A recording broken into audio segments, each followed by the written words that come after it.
Buenas noches, hermanos. Nos gozamos en el Señor de que podamos volver a vernos y tener un tiempo juntos para adorar a nuestro Dios. Oramos. Padre Celestial, estamos ante tu presencia y, Señor, queremos que nuestro corazón esté dispuesto para adorarte. Y también, Padre, nuestro deseo es que tú, a través de tu palabra, te muestres tu voluntad, Señor, como también, Padre, nos fortalezcas, nos animes, nos consueles, de tal manera que podamos seguir, Señor, a pesar de las dificultades del momento. Gracias te damos, Padre, en el nombre precioso de Jesús. Amén. Bien, queremos leer el Salmo 2. Vamos a darle lectura. Dice: ¿por qué se amotinan las gentes y los pueblos piensan cosas vanas? Se levantarán los reyes de la tierra y príncipes consultarán unidos contra Jehová y contra su ungido, diciendo: rompamos sus ligaduras y echemos de nosotros sus cuerdas. El que mora en los cielos se reirá, el Señor se burlará de ellos. Luego hablará a ellos en su furor y los turbará con su ira. Pero yo he puesto mi rey sobre Sión, mi santo monte. Yo publicaré el decreto. Jehová me ha dicho: mi hijo eres tú, yo te engendré hoy. Pídeme y te daré por herencia las naciones, y como posesión tuya los confines de la tierra. Los quebrantarás con vara de hierro, como vasija de alfarero los desmenuzarás. Ahora, pues, oh reyes, sed prudentes, admitid amonestación, jueces de la tierra, servid a Jehová con temor y alegraos con temblor. Honrad al Hijo, para que no se enoje y perezcáis en el camino, pues inflama de pronto su ira. Bienaventurados todos los que en él confían. Oramos. Dios amado, guíanos en este tiempo. Leemos tu palabra eterna, tu palabra, Señor, que anuncia el porvenir. Y en este caso, anuncia el reinado de Jesucristo, tu Hijo amado, Salvador y Señor nuestro. Guíanos, Padre, en este tiempo. Queremos, Señor, conocer más acerca de ti, más acerca de nuestro Salvador. En el nombre precioso de Jesús te lo pedimos. Amén. Bien, el libro de Apocalipsis, ya casi al final, nos presenta a Jesús, el Rey de Reyes y Señor de Señores, viniendo a reinar a esta tierra, ¿sí? Y este salmo es un salmo mesiánico, un salmo que nos anuncia el reinado de Jesucristo aquí en la tierra.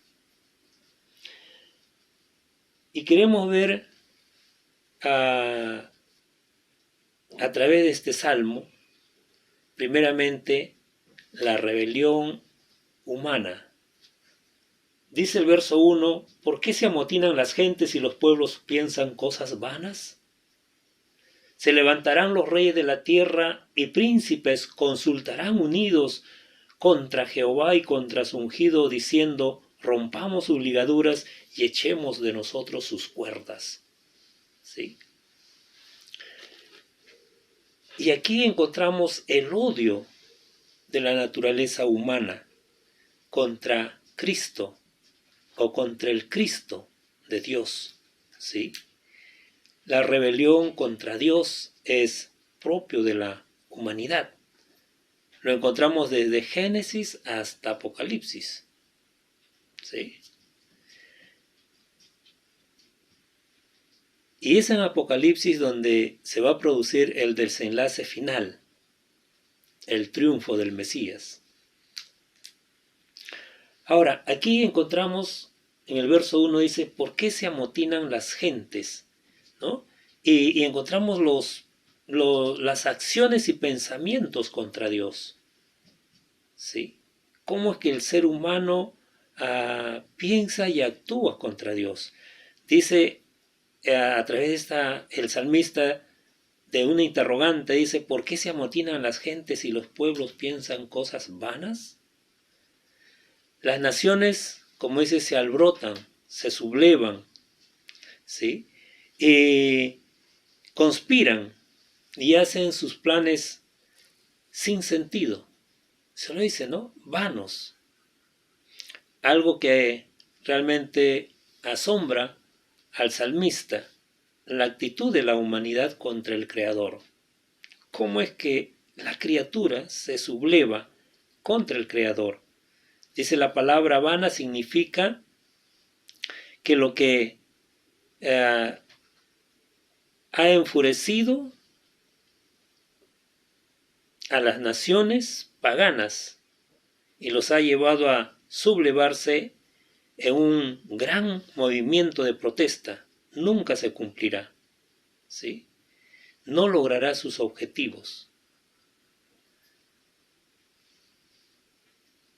Naciones que se han levantado contra Dios, que no lograrán su objetivo, ¿sí?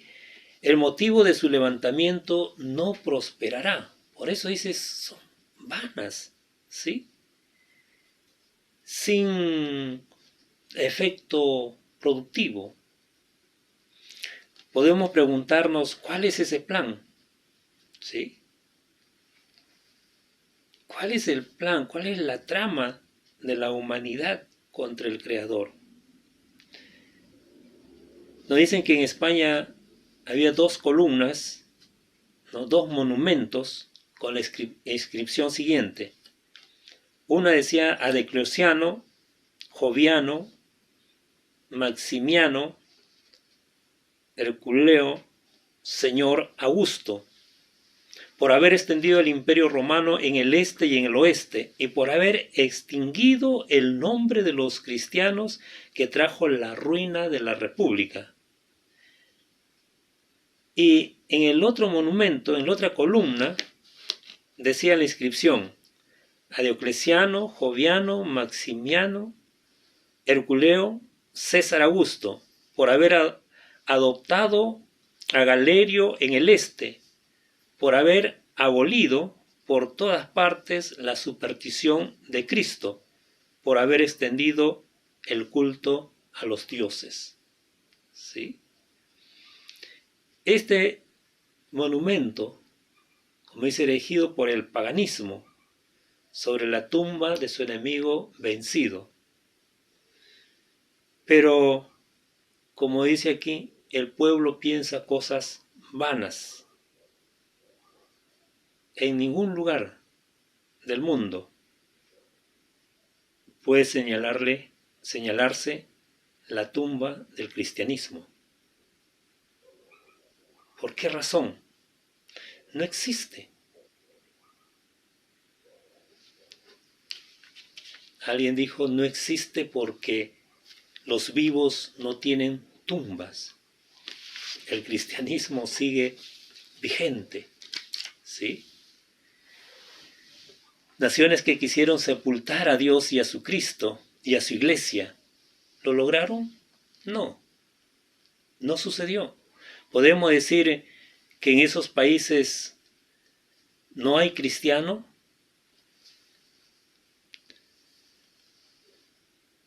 Dice la palabra que Dios nunca se ha dejado sin testimonio. En países donde se niega la existencia de Dios, donde se opone fuertemente al cristianismo, ahí hay creyentes, ¿sí? Ahí hay iglesias. Los pueblos piensan cosas vanas. ¿Qué pretenden las naciones? En el verso 2 dice: se levantarán los reyes de la tierra y príncipes consultarán unidos contra Jehová y contra su ungido. ¿Sí? Diciendo, ¿no? Es una oposición contra Dios. Como dice, bien concertada, planeada. Ahí no hay prisa, no hay improvisación. Existe planificación, hay objetivos, hay metas, hay estrategias, ¿sí? Hay todo un monitoreo, ¿sí? Ellos son especialistas en hacer las guerras, preparados para obtener victorias. Como dice, se ve a un grupo de diversas personas que incluyen a los gobernantes y a los líderes religiosos. Dice el texto: se levantarán los reyes de la tierra y príncipes consultarán unidos contra Jehová y su ungido. ¿Sí? No es la gente común y corriente del pueblo. ¿Sí? Dice, son los príncipes, los líderes. ¿Sí? Se encuentran también a las multitudes implicadas en esta protesta, pero también está la clase dirigente, ¿no? Están aquellos que mueven a la rebelión. Nos preguntamos, ¿cuál es el motivo de la rebelión? ¿Contra quién es la protesta? Ciertamente es contra el Señor y su ungido, como dice el texto. Aquí podemos ver movimiento contra Dios y contra Cristo. ¿Cuándo se inició este movimiento? Podemos preguntarnos. ¿Desde cuándo es esto? ¿Sí? En los evangelios encontramos el rechazo, la oposición, la decisión de dar muerte al Mesías. En Mateo 12:14 dice: y salidos los fariseos tuvieron consejos contra Jesús para destruirle. ¿Sí?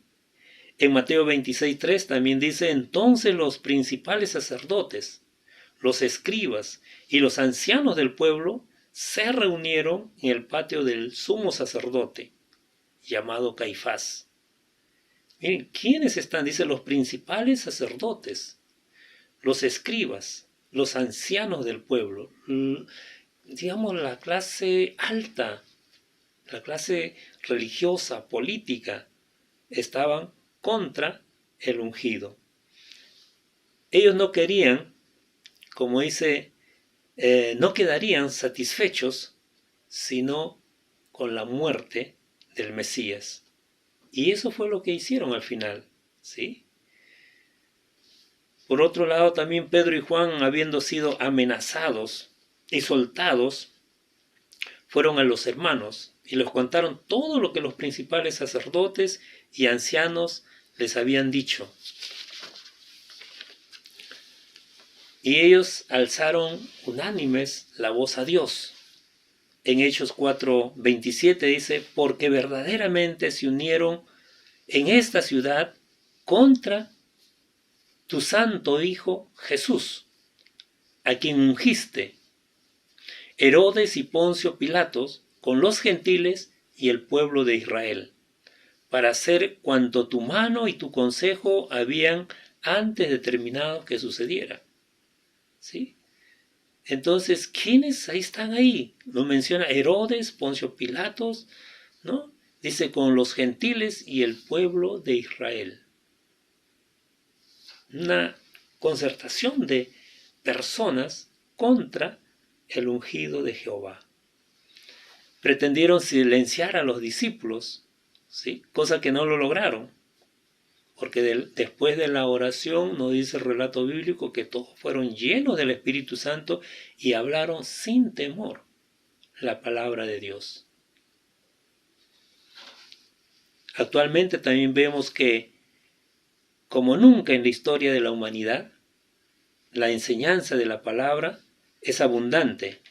utilizando los diversos medios de comunicación que permiten que desde cualquier parte del mundo se pueda enseñar, se pueda difundir el Evangelio del Señor Jesucristo. Pero por otro lado podemos ver también la oposición contra Dios y la persona de Cristo, de maneras impensadas. Podemos encontrar oposiciones violentas, pero también sutiles, que pasan casi desapercibidos, como que no nos damos cuenta. Pero ahí está la oposición. Hemos visto surgir y propagarse el ateísmo. Antiguamente no existía ateísmo. Lo que existía era el politeísmo, la creencia, la adoración a muchos dioses. En la época de Noé, el mundo estaba lleno de violencia, pero el ateísmo no existía, no se menciona, ¿sí?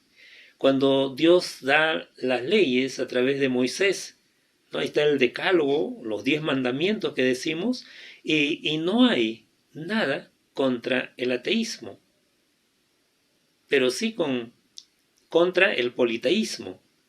En esos 23 dice, no tendrás dioses ajenos delante de mí.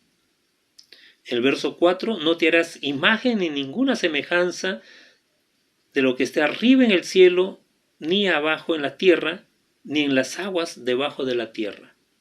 Si el mandamiento fue dado contra el politeísmo, porque Dios es uno, ¿sí? Y no hay más. En la época de David se menciona a un grupo de personas. En el Salmo 14.1 dice, dijo el necio en su corazón, no hay Dios. Y entonces aquí sí encontramos ateísmo. Dice el necio, no hay Dios, no hay Dios, ¿no? Es lo que dicen los ateos, Dios no existe. Por otro lado, los ateos pueden tener y tienen una gran preparación intelectual, también títulos académicos. Pero vemos que la Biblia los califica de diferente manera, ¿no? Dice necio, ¿sí? ¿Hay oposición a Jesucristo? Nos podemos preguntar. Cuando Jesucristo es mencionado y admirado por mucha gente hoy en día, podemos decir, ¿hay oposición o no?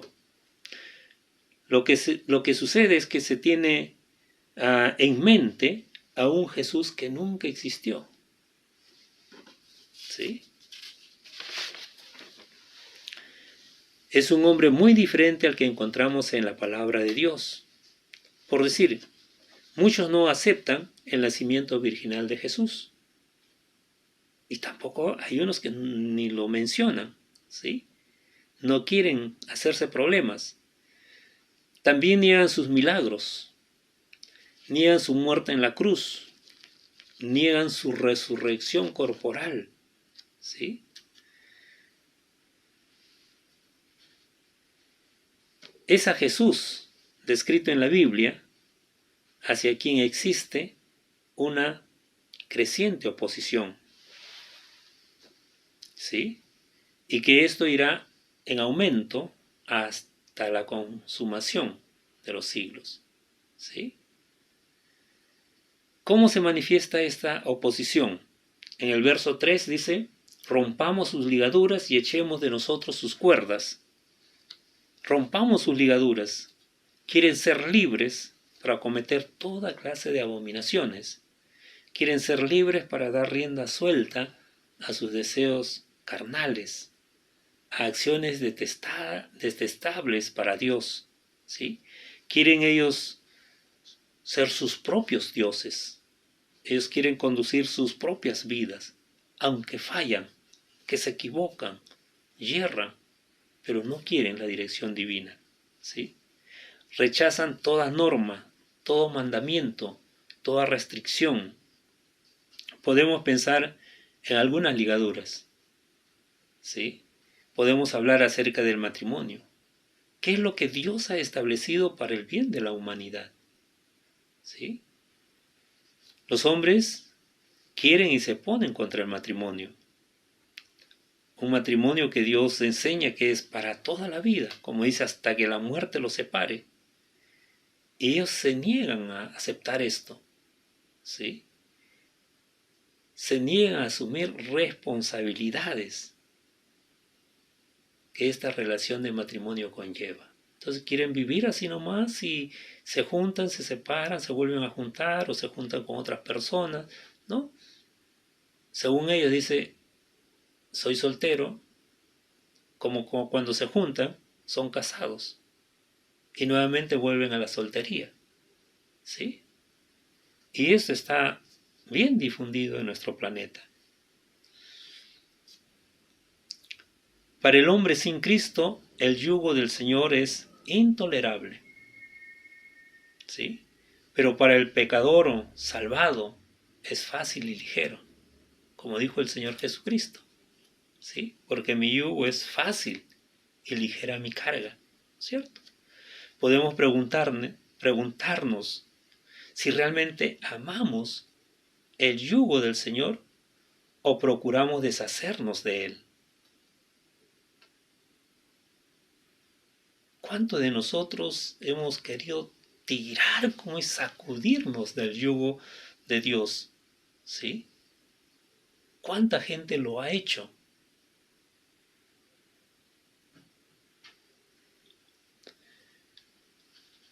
Los lazos que son expresiones del amor de Dios los consideran como yugos que esclavizan.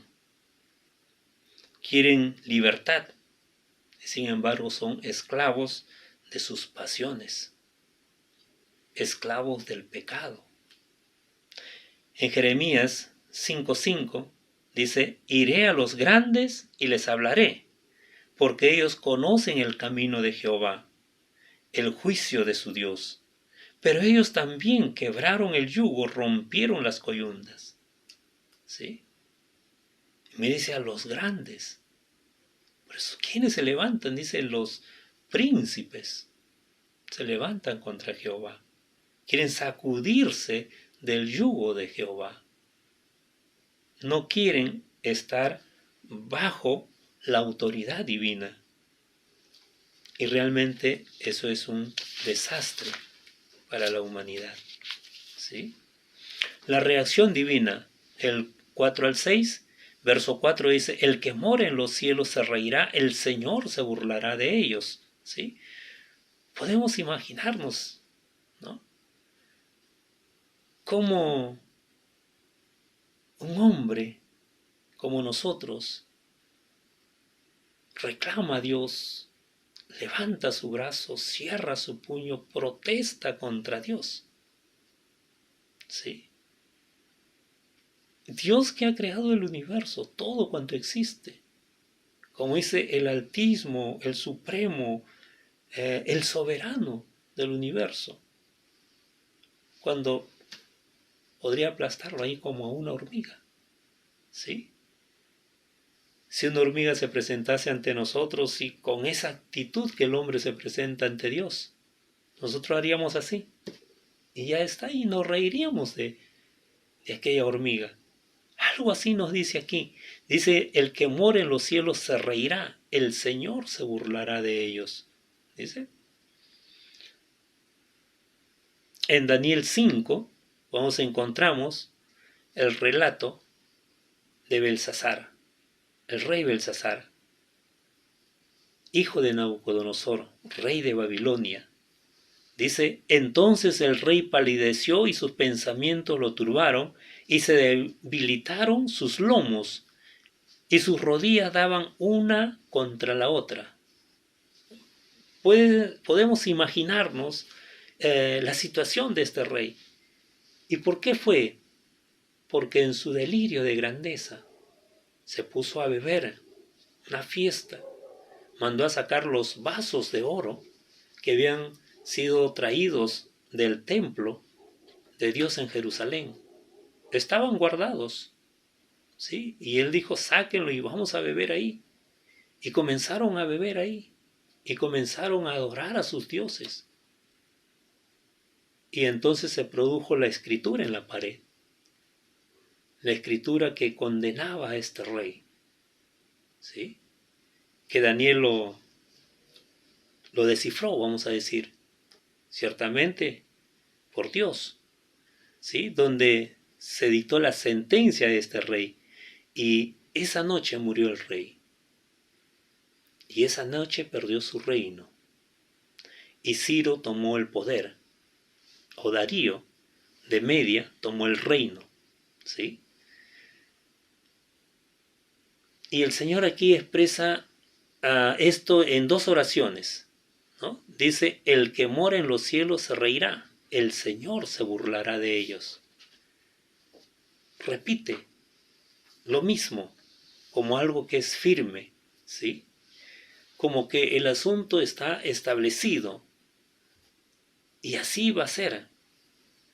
No hay duda posible, ni nadie que pueda oponerse a lo que Dios va a hacer. En el verso 5 leemos, dice, luego hablará a ellos en su furor y los turbará con su ira. Después de haberse reído, como dice, les hablará. No los hiere. Es suficiente, como dice, con las expresiones de sus labios. ¿Sí? Dice, les turbará con su ira. Por medio del horror en su conciencia o por medio de plagas. Hoy en día nosotros vivimos, o el mundo vive, algo tremendo. ¿Sí? El mundo está sufriendo, no solamente en lo físico, sino en todas las áreas, ¿sí?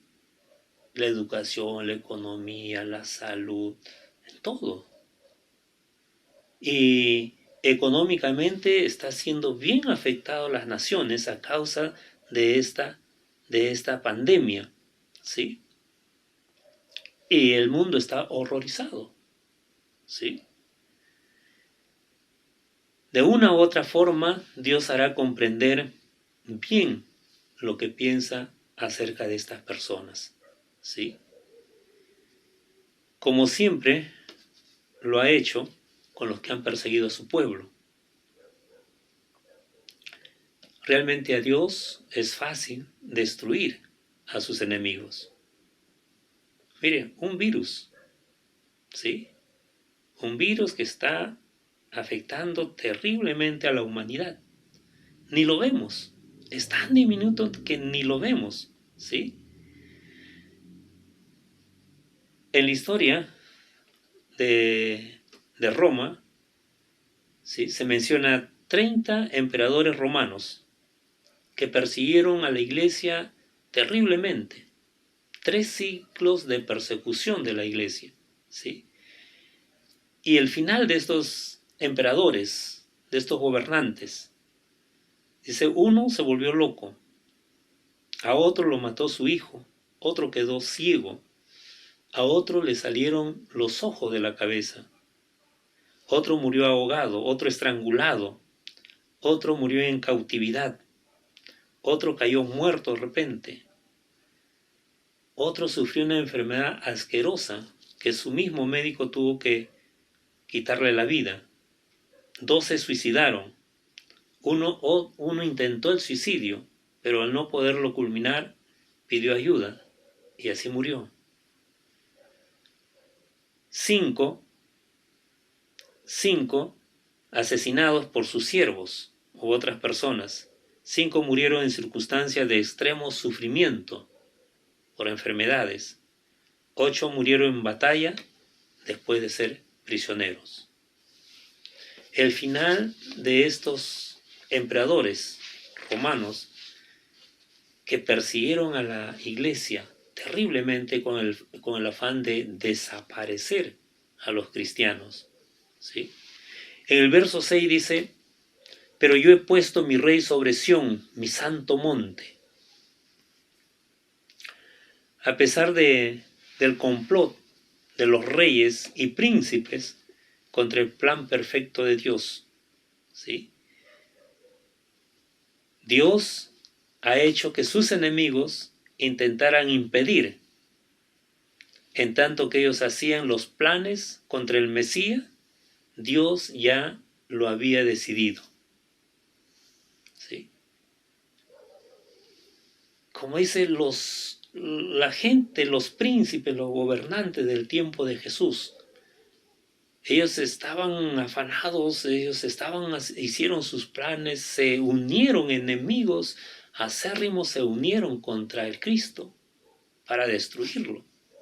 Pero lo que ellos no sabían era que en su rechazo, en su oposición, estaban cumpliendo el plan divino, que Jesús tenía que morir, era necesario, y él le había dicho a sus discípulos, en 3 oportunidades encontramos en los evangelios, de que él había anunciado su muerte, pero también les habló de su resurrección. Y estos hombres estaban llevando a cabo el plan divino sin proponérselo, ¿sí? Querían destruir al Cristo, al Rey de Reyes, y sin embargo lo estaban llevando a su trono, ¿sí? Cristo es Rey de Reyes sobre todos los reyes de la tierra. No hay comparación realmente con los hombres, por más prominentes que sean, ¿sí? Los más grandes que puedan ser, las personalidades que puedan ser honrados, que puedan ser eminencias, ¿no? Comparado a Jesús no son nada, ¿sí? Dios sigue entonces en su plan hacia el establecimiento del trono en que Jesucristo se sentará en esta tierra. El libro de Apocalipsis nos habla de ese reinado del Mesías, de 1000 años de reinado aquí en la tierra. Él vendrá en el tiempo previsto por el Padre y no según las expectativas humanas. Algunos dicen, a ver, ¿cuándo va a venir? ¿Cuándo va a venir? ¿Cuándo regresa? El Señor Jesucristo dijo que el día y la hora nadie lo sabía, sino solo su Padre. ¿Sí? Y algunos dicen, no viene, ya ve. Pero también la palabra dice, Dios es paciente, no queriendo que ninguno perezca, sino que todos procedan al arrepentimiento. Es la oportunidad que Dios da para que las generaciones se arrepientan y sean salvas. En el verso 7 al 9 encontramos el gobierno divino. Dice el verso 7, yo publicaré mi decreto, Jehová me ha dicho, mi hijo eres tú, yo te engendré hoy. Este decreto está en conflicto directo contra los planes del hombre.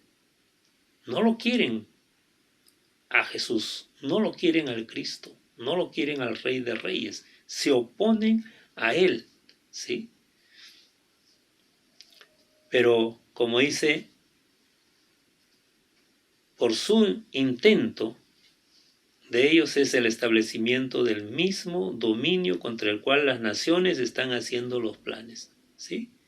Ellos hacen su plan de oposición al Mesías, al Rey de Reyes, pero con ello están contribuyendo que realmente Él se siente en el trono, Él ejerza el dominio, el poder sobre toda la humanidad. Dice, tú eres mi hijo, y esto nos habla de la divinidad de nuestro Señor. Y esto es una gran verdad, ¿sí? Muchos lo cuestionan, muchos formulan sus cuestionamientos contra la deidad del Señor Jesucristo. Unos dicen que solo es un hombre, pero es una gran verdad. La aceptamos reverentemente. Como alguien ha dicho, adoremos en vez de tratar de explicar. En el verso 8 dice, pídeme y te daré por herencia a las naciones y como posesión tuya los confines de la tierra. El poder sobre el universo será ejercido por aquellas manos que fueron perforadas con los clavos. ¿Sí? Es el que aún ha de reinar. ¿Cuándo tomará posesión de las naciones? ¿Cómo lo hará? Hay algunos movimientos que dicen ganemos el mundo para Cristo, ¿sí? Y estamos empeñados en evangelizar y no está mal, ¿sí? Pero a veces piensan que así es que el Señor va a venir a reinar. Pero en el verso 9 dice, los quebrantarás con vara de hierro, como vasija de alfarero los desmenuzarás. ¿Cierto? ¿Quiénes se someten al Rey de Reyes? Nosotros podemos evangelizar, podemos llegar a muchas personas, pero no es suficiente, ¿sí? No vamos a decir que toda la humanidad fue ganada para Cristo y se va a postrar ante Él, lo va a adorar a Él. No es la realidad, ¿sí? Acá dice, los quebrantarás con vara de hierro, como vasija de alfarero los desmenuzarás, ¿sí? Dice, los que no se doblan ante el Rey de Reyes serán, dice, quebrantados. Aunque no lo quieran, se postrarán ante el Rey de Reyes un día, ¿sí? Dice, como vasijas de barro de alfarero lo desmenuzarás. ¿Qué pasa cuando se rompe una vasija de barro? ¿Sí? Se hace añicos. ¿Puede esto restaurarse? No. Así será la ruina de los pecadores. Será sin esperanza. Si Jesús los hiere, realmente los desmenuzará, como dice. Hay una responsabilidad humana. El verso 10 al 12 dice, ahora pues reyes, sed prudentes, admitid amonestación, jueces de la tierra, servir al Señor con temor y temblor. Es la responsabilidad humana, ¿sí? Dar una respuesta, como dice, de prudente, que admitan la amonestación de parte de Dios y que le sirvan al Señor con temor y temblor, ¿no? Habría dicho, cuánta sabiduría hay en la obediencia al Señor, y qué insensatez, locura de aquellos que siguen siendo sus enemigos. Como dice, prudente, obra con cuidado. Mejor es obedecerle al Rey de Reyes, obedecerle al Señor, que considerarse sus enemigos. Dios siempre ha dirigido su mensaje a los gobernantes de este mundo. Encontramos el caso de Faraón en Egipto. José era su primer ministro. Encontramos también en Babilonia Nabucodonosor. Daniel también era su primer ministro y después fue de Ciro, rey de Persia. ¿Sí? Y Dios habló a estos gobernantes a través de ellos. ¿Sí? Y algunos no aceptaron, como dice, no admitieron amonestación, lucharon contra Dios. Y otros, después de luchar, también se arrepintieron y reconocieron que Jehová era pues el Dios de Dios, es el único a quien debería de adorarse, ¿sí?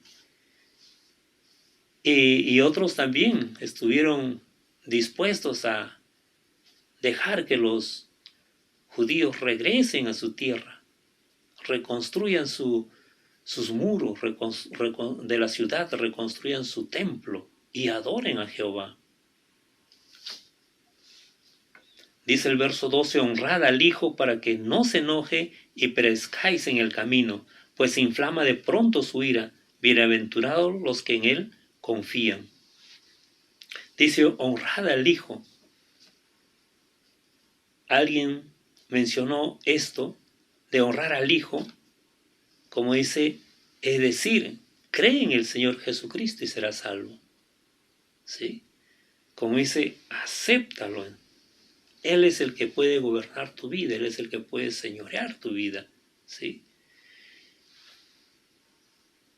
Algún día el Señor Jesucristo va a venir a establecer su reino aquí en la tierra y aplazará toda rebelión y reinará trayendo paz y armonía. El Rey de Reyes un día llegará triunfante En tanto que ese día llegue, para mí como para ti, asumamos como un privilegio postrarnos ante Él, adorarle. El pueblo de Dios, por lo menos, cada domingo se reúne para adorar, para celebrar la resurrección de nuestro Señor Jesucristo, del Rey de Reyes, que un día vendrá a reinar a la tierra. Reconozcámoslo y proclamémoslo como nuestro Salvador, como nuestro Señor. Somos llamados, amigos, a ser prudentes, a tener cuidados, a aceptar la amonestación del Señor Jesucristo. Le dice, arrepiéntete, abandona el pecado, vuélvete a Dios y acepta a Jesucristo como tu Salvador, como tu Señor. Tú eres el único responsable de la decisión que tomes. Nadie se hará responsable si tú rechazas el señorío de Cristo para ti.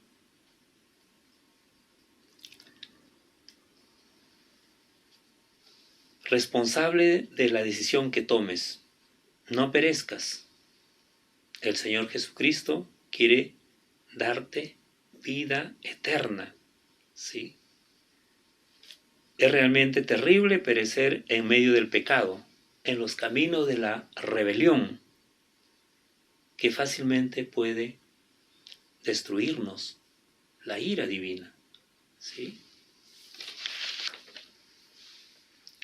La Biblia dice Dios es fuego consumidor. Bastaría, como dice, una pizca de la ira de Dios para destruirnos. Vuélvete a Dios de todo corazón. ¿Sí? Dios quiere perdonarte, Dios quiere darte vida, Dios quiere señorear, Dios quiere dirigirte, guiarte, ser tu rey, tu Señor. ¿Bajo qué dirección estarías mejor? El final del Salmo es precioso. Dice, bienaventurados todos los que en Él confían. ¿Sí? Dice, el que confía en el Redentor, dice, es muy feliz. Y entonces te preguntarás, ¿y si no confío? Te puedo decir, serás muy infeliz. Tú tienes la decisión. Oramos. Padre Celestial, te damos las gracias. Y Señor, como dice, tú has puesto tu Rey, Jesucristo. Muchos lo hemos aceptado. Vivimos bajo el señorío de Cristo. Un día lo veremos cara a cara. Y un día se cumplirá tu palabra, que el Mesías reinará aquí en la tierra. El libro de Apocalipsis nos dice 1000 años de reinado, que lo disfrutaremos, Señor, y te damos las gracias por ello. Así también te pedimos, Señor, por la humanidad, por la gente que está cercana a nosotros, que ellos también reconozcan a Jesús en sus vidas, como el Rey de Reyes, como el Señor de Señores. Si no lo hacen hoy, si hoy no se postran ante Él, un día lo harán. Pero no será suficiente para librarse de la condenación. Te rogamos, Dios bendito, obre, Señor, en el corazón de la gente que escuche el Evangelio de Jesús y vengan en arrepentimiento a Él. Te pedimos en el nombre de Jesús. Amén. Amén. Nos gozamos, hermanos, en el Señor. por estar bajo el señorío de Cristo, por ser Él nuestro Salvador, nuestro Señor. Y como dice, esto es algo que tenemos que proclamar, tenemos que anunciar. Hay tanta gente que tiene que saberlo, ¿sí? No basta que hayan escuchado 1, 2 o 3 veces. Dice, la fe viene por el oír la palabra de Dios. Y esa es la labor que hay que continuar haciendo. Anunciemos al Rey de Reyes y Señor de Señores.